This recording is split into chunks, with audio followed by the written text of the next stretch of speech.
Hello everyone, back to today's third and final video. We're going to have a look at the weather for next week to 10 days for today's third and final video. So it's going to take us into the second week of October. Also starting off with a look at what's happening in the tropical Atlantic. And at the end of the video, we'll see what the Beijing Climate Centre is showing for the next 40 days. Today's first video had a look at October. It's the October month ahead forecast. So have a look at that and see what you think. And we've also released a 5-day forecast as well as on a Wednesday, having a detailed look at the weather for the next 5 days.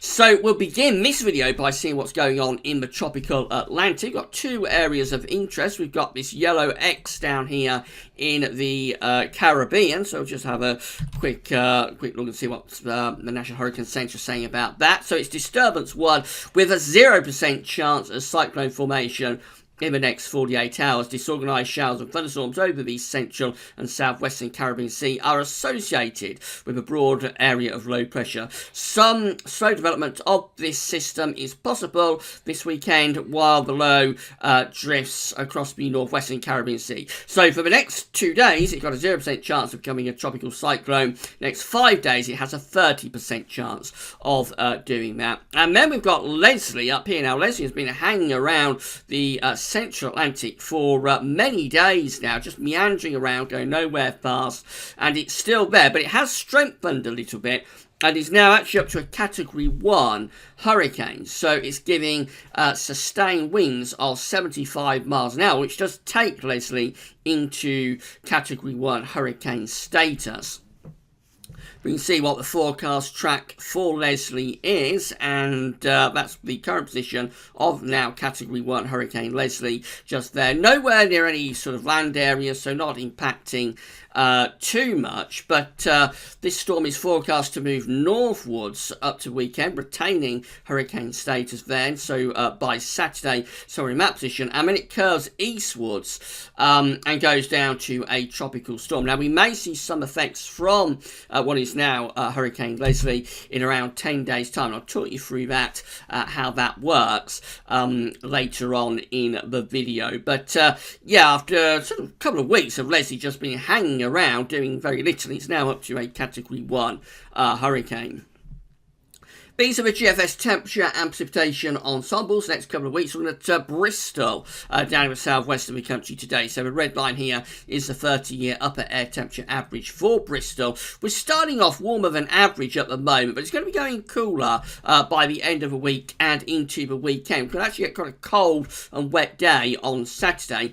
After that, though, very quickly the temperatures are recovering again, and it looks like this second week of October, up to the middle part of the month, actually going quite mild, so temperatures becoming quite warm, potentially through the course of next week. As far as precipitation is concerned, plenty of dry weather until the weekend. Those rainfall spikes just there associated with this drop in temperature. There's a cold front moving southwards on Saturday that may give us quite a cold, wet day. And then beyond that, it looks like we have reasonable amount of dry weather through the course of next week. There are precipitation spikes in there, so it probably won't be completely dry throughout the whole week. But bearing in mind this is an ensemble for the middle of October, I mean that's a fairly dry ensemble chart really for the time of year, because October is of course one of the wetter times of the year. So generally on the driest side really through the course of next week, and becoming warmer as well through the course of next week as well.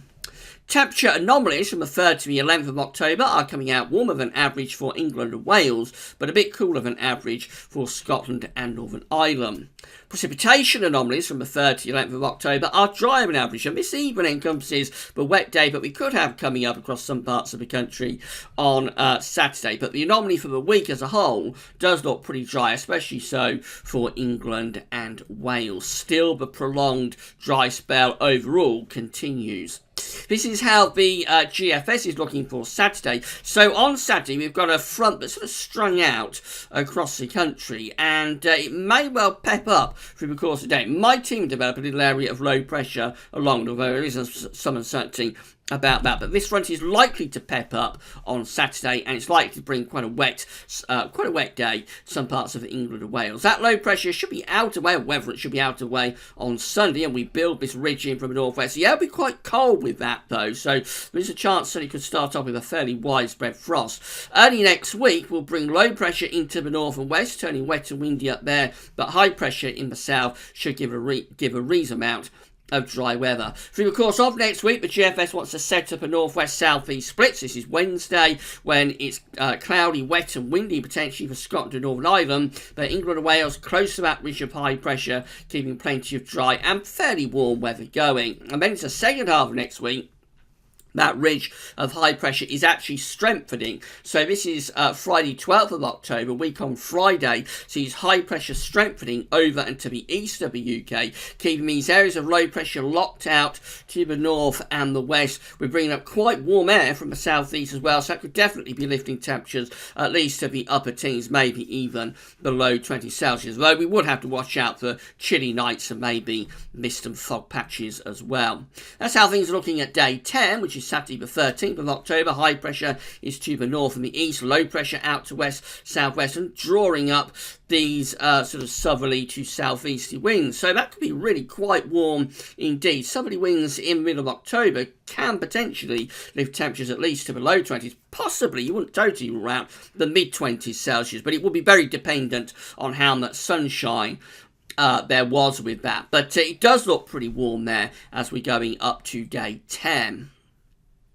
And the reason for that, by the way, is let's go backwards. So we go back to Wednesday, and that is the position of what will probably by then be post-tropical storm Leslie just there. And if I run you through the second half of next week, that's where the remains of Leslie is on Thursday the 11th. By the time we go through to Friday the 12th, Leslie has moved to the northwest of Scotland and is up there. And as that does so, it is dragging up, of course, that warm air from the tropical Atlantic with it. And that has the effect of building this ridge up over and to the east of the country.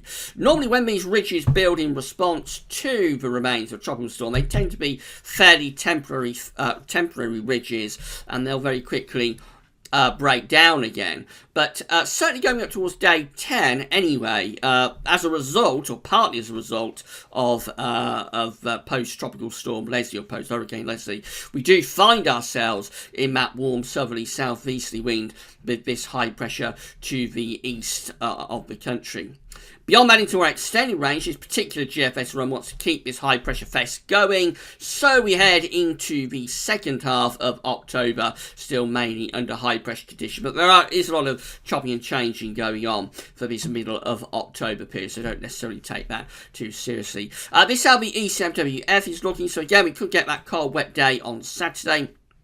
The ECM does actually develop that front into an area of low pressure there through the course of Saturday. That's its position midnight on Sunday. Then we move through into the early part of next week, and again we've got low pressure out to the northwest, high pressure down to the southwest, the southeast I should say, of the country. Notice this area of low pressure just here in the far left-hand corner of the chart as you're looking at it. That, again, the remains of what is now Hurricane Leslie. As we go through to the end of next week, this is what happens with the remains of Leslie. So that's the position on Thursday, just there. We go through to Friday, the 12th of October. And Leslie then looks like getting caught up in the jet stream. The jet stream is where we've got this black line just here, of course. So by the time we get through to Saturday the 13th, major area of low pressure just to the northwest of Scotland, bringing gales, possibly severe gale force winds to the extreme northwest of Scotland. But again, there's a lot of warm air associated with that area of low pressure because it contains the remains of what is currently a hurricane from the tropical Atlantic. And so as that low pressure glances to the northwest, bringing gales to the northwest of Scotland, it is also building and inflating this ridge over the southeast of the country. and building a ridge up to the east as well. Upper air temperatures do look pretty warm there at day 10, as you would expect, with the air being dragged up out of the tropical Atlantic via the remains of Hurricane Leslie. And then we go through to the GEM, and that's how this model is looking. So again, it's potentially cool, wet day on Saturday into the O-bar next week. High pressure is close to us, but through the course of next week, that high pressure drifts away to our east. And GEM just looks rather unsettled, really. Notice there's not much sign of former Hurricane Leslie either with the GEM. Because of that, because the remains of Hurricane Leslie don't really get to us through the second half next week, we don't build that ridge up over into the east of the country. So actually the GEM run for next week is a lot more unsettled, and it's also quite a lot cooler as well. We do get a spell of wet and windy weather there on Friday the 12th. Maybe some gale force winds coming in with that. I don't think that low pressure contains the remains of tropical storm or Hurricane Leslie. It's just an area of low pressure. And so because that low pressure contains remains of Leslie doesn't get caught up in the jet stream, doesn't come up towards us, we don't bring up the warmth from a tropical Atlantic with a GEM, and consequently we don't build that ridge up anywhere near as much over and to the east of the country. That's how things are looking by day 10. Very unsettled and rather cool as well, in complete odds really with what the other two models are showing. The GEM is always a little bit different. I tend to go more with the ECMWF and the GFS. I think the second half of next week is likely to bring the remains of Hurricane Leslie into the our part of the Atlantic Ocean. Whilst it shouldn't bring anything too wet and windy, except in the far northwest of Scotland, it may well bring an increase in warmth and humidity and possibly build up that ridge as well. But we should wait and see how that plays out. Finally, just having a look at the charts from the Beijing Climate Centre. These are 500 millibar heights broken down into 10-day periods. The first 10-day period takes us from the 6th through to the 15th of October, with above average heights to our south, and then we've got below average heights up to the north. The flow and the jet is going something rather like that. So driest and warmest conditions will be in the south. Most unsettled conditions will be in the north in the next 10 days. Then we go through to, so that's got a little bit wrong. Let's have a look at that one. That's the chart we want. We go through the next 10-day period, which is the 16th through to the 25th of October.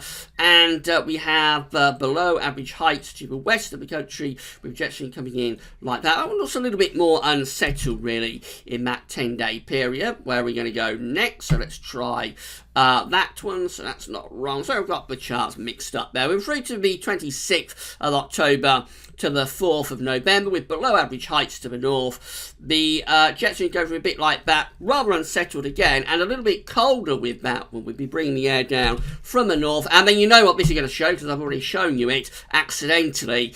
This is 500 millibar heights only from the 5th through to the 14th of October, with above average heights centred over top of the country. Low pressure is up to the north. We're settling things down there as we're going from the 5th through to the 14th of November, and potentially, of course, because it's November, it could be fairly chilly, and you might get some frost and fog at night with that one as well. That little section of the video didn't go very well. Sorry about that.